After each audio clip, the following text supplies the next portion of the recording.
Pause obligatoire de 10 minutes avant ça. Les meneurs se prêtent volontiers au contrôle. De toute façon, c'est le règlement. Car même si les chevaux sont des athlètes super entraînés, pas question de faire n'importe quoi avec eux.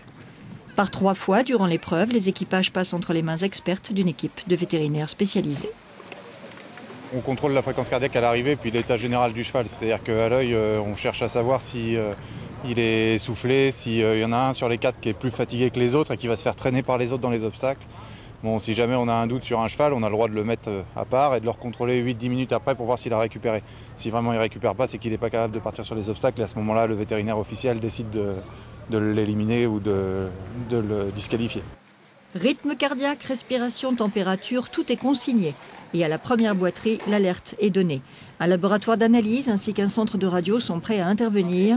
En cas d'accident, le dispositif est complet. On a à chaque fois une clinique d'urgence qui est proche des sites de compétition en question, une clinique référée fracture, une clinique référée pour des coliques et une clinique référée pour des problèmes médicaux. Donc en fait, on a choisi d'emmener les chevaux en fonction des problèmes qu'ils ont vers des cliniques plus ou moins, on va dire, spécialisées dans ces domaines-là. Et ce sont tous des bénévoles ? Et ce sont tous des bénévoles. Tous les vétérinaires traitants sont des vétérinaires complètement bénévoles. Ouais. Le but premier de ces 3 jours de compétition était, rappelons-le, de tester les sols des parcours routiers et des carrières.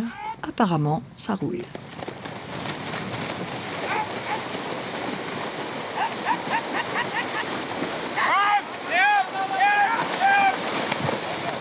Les sols est vraiment bon, donc les chevaux physiquement, en fin de compte, récupèrent assez facilement. Le sol est peut-être un peu dur, mais au moins la voiture roule plus facilement du moins, et on sollicitera moins les chevaux derrière. Ça c'est sûr. Après c'est un peu technique certainement, mais c'est fait, j'allais dire c'est costaud, donc c'est ce qu'il y a de plus sécurisé.